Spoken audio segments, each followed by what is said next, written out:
Bakit karaniwang maliliit ang mga gymnasts? May science sa likod niyan.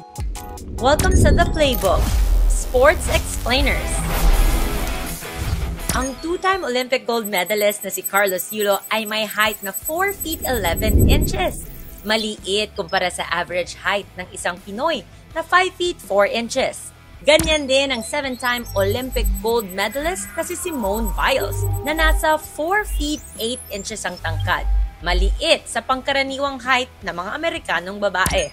Dito pumapasok ang konsepto ng angular velocity o kung gaano kabilis umikot ang isang bagay sa paligid ng axis. Para tumaas ang angular velocity, kailangan mong bawasan ang tinatawag na moment of inertia. Ito ang resistance ng katawan sa pag-ikot. Kapag si Carlos Yulo ay nasa ere, mapapansin mong bigla niyang niyayakap ang sarili o tinatak ang tuhod. Sa bawat pagsiksik ng katawan, bumababa ang moment of inertia, kaya tumataas ang angular velocity. Kung mas matangkad o mas mahaba ang limbs mo, mas mahirap i-control ang rotation. Kailangan ng mas maraming energy para umikot. Ibig sabihin, mas maliit ang katawan equals mas mababang moment of inertia. Kaya mas napapabilis ang ikot. May factor din ang muscle-to-weight ratio. Maliliit ang mga gymnast pero sobrang lakas nila. Mas konting body weight ang kailangan iangat pero mas malakas ang puwersa ng bawat muscle fiber. Kaya kahit mababa ang height nila Yulo at Biles, sila ay literal na power machines. Perfect balance ng strength at agility.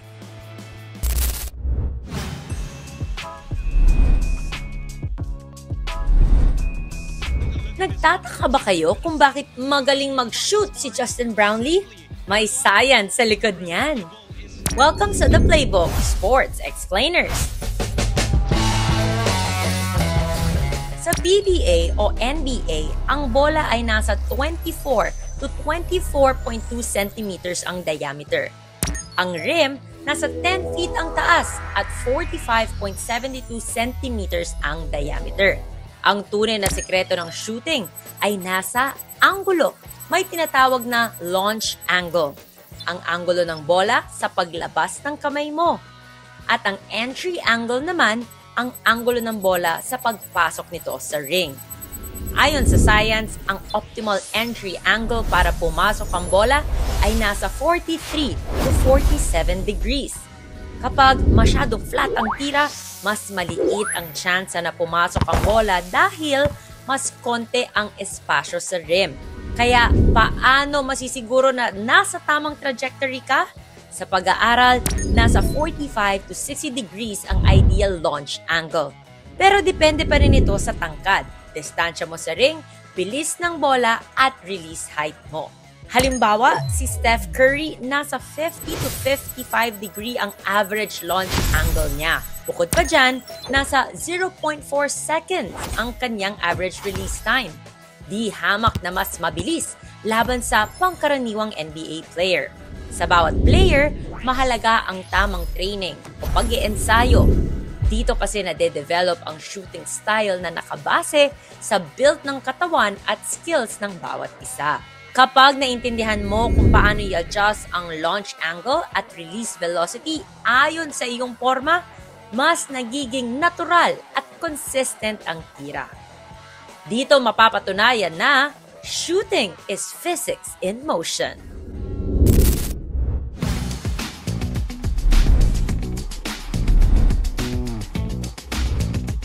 Paano nabubuhat ng mga weightlifter gaya ni Heidelin Diaz ang higit sa kanilang bigat sa snatch? May science sa likod niyan. Welcome sa The Playbook, Sports Explainers. Hindi lang braso ang gamit sa Olympic snatch, kundi ang buong katawan mula paa hanggang kamay. Sa Olympic snatch, binubuhat ng atleta ang barbell mula sa lapag papunta sa overhead position. Isang buong galaw lang to. Sa pagpwesto, flat ang mga paa para sa balanse. Dikit sa bar ang binti para mas madaling bumuhat. Naka-arch ang likod at mas naka-forward ang balikat kaysa tuhod. Sa first pull, flat pa rin ang paa. Pero gamit ang binti at balakang ay unti-unting iangat ang barbell. Sa second pull, dito nangyayari ang triple extension, ang pinaka-explosive phase ng snatch. Ang biglaang pagtuwid ng tuhod at balakang, pati na ang pag-angat ng sakong at pagliyad ng bukong-bukong ang nagbibigay ng puwersa para mahugot ang barbell. Sa turnover at catch, oras na maiangat ang barbell, susi naman ang drop speed o mabilisang pagbagsak ng balakang. Mahalaga na nakalock ang braso at balikat para hindi bumagsak ang barbell.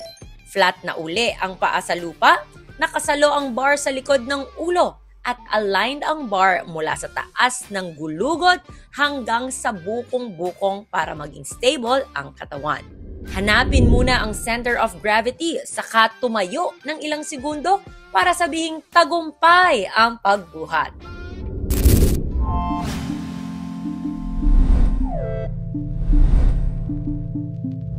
Paano nagiging pamatay ang isang volleyball serve? May science sa likod niyan. Welcome sa The Playbook, Sports Explainers. Bukod sa lakas ng hampas, mahalaga rin ang anggulo ng bola. Mas flat ang arko, mananatiling mabilis ang bola. Mas maiksi ang panahon sa ere, kaya hindi agad makaka-react ang receiver. Kapag mataas ang arc o umabot sa 45 degrees, mas mataas ang tsansa na mag-out of bounds ito. Kapag pataas ang anggulo, mas matagal din sa ere dahil pataas ang direksyon, kaya babagal dahil sa gravity. Isa ring aspeto ang point of contact sa bola. Ito ang makakapagsabi kung may spin ang bola mo o wala. Dito papasok ang Magnus effect. Ito ang pagbabago ng direksyon ng bola dahil sa puwersang dulot ng pag-ikot nito. Tandaan muna ang Bernoulli's principle. Mabilis na airspeed, low pressure. Pagbagal ng airspeed, high pressure. Kapag binigyan ng spin ang bola, gaya ng top spin, mas mabilis ang airflow at particles sa ibaba dahil sa forward motion ng bola. Dito may low pressure. Dahil mas mabagal ang airflow sa itaas, nandito ang high pressure. Natutulak tuloy ng high pressure ang bola pababa, kaya ang bola na may top spin ay mas mabilis na bumagsak. Kaya kung idadagdag ang puwersa sa paghampas at ang anggulo ng pagtira, pwedeng bumagsak agad ang bola pag ito ay may top spin. Kapag flat naman na hinampas ang bola, para walang spin, ito ay magiging float serve. Nakadepende na sa paiba-ibang air pressure, pati sa surface ng bola ang galaw nito. Mahirap alamin kung kailan babagsak, kaya mahirap din tansyahin ang pag-receive nito. Ang paggamit ng iba't ibang serve depende sa sitwasyon ay isa sa mga paraan para makapuntos.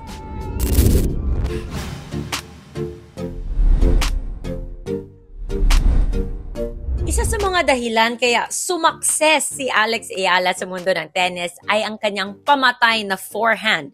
Pero ano nga ba ang susi rito? May science sa likod niyan. Welcome to The Playbook, Sports Explainers. Ang forehand ay isa sa mga pinakamadalas na gamiting shot sa tennis. Sa dominant side ng katawan ito tinitira, kaya tinuturing na pinaka-natural, kaya mas madalas na pinakamalakas. Pero kahit braso ang ginagamit sa paghataw ng bola, ang lakas ng hampas ay nanggagaling sa buong katawan.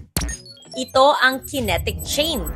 Isipin nyo lang na para itong spring na nirorolyo, saka kinakalas na may malakas na puwersa. Yan ang sunod-sunod na paggalaw ng apat na bahagi ng katawan, mula paa at binti, balakang, balikat at braso at saka ang kamay, para makagawa ng sapat na lakas na tumama sa bola. Simulan natin ang chain sa paa. Iniipon ang energy sa mga binti, naka-flex ang mga tuhod at nakatwist ang torso malayo sa net. Sunod ang balakang at ang core. Dito nabubuo ang lakas para sa stroke. Tinutulak ng paa ang katawan habang umiikot ang balakan paharap sa net. Importante ang twist ng hips sa power generation.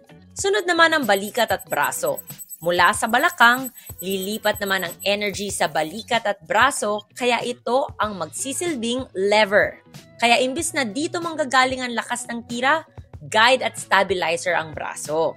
Panghuli, ang wrist at racket. Ang pag-snap ng wrist ang magdidikta ng bilis at direksyon ng bola. Huwag kalimutan ang follow-through. Kumpletuhin ang swing ng braso para masiguradong tama ang direksyon ng stroke. Sanayin lang ang pag-link ng kinetic chain para maging mas efficient ang paghataw ng pamatay na tennis forehand.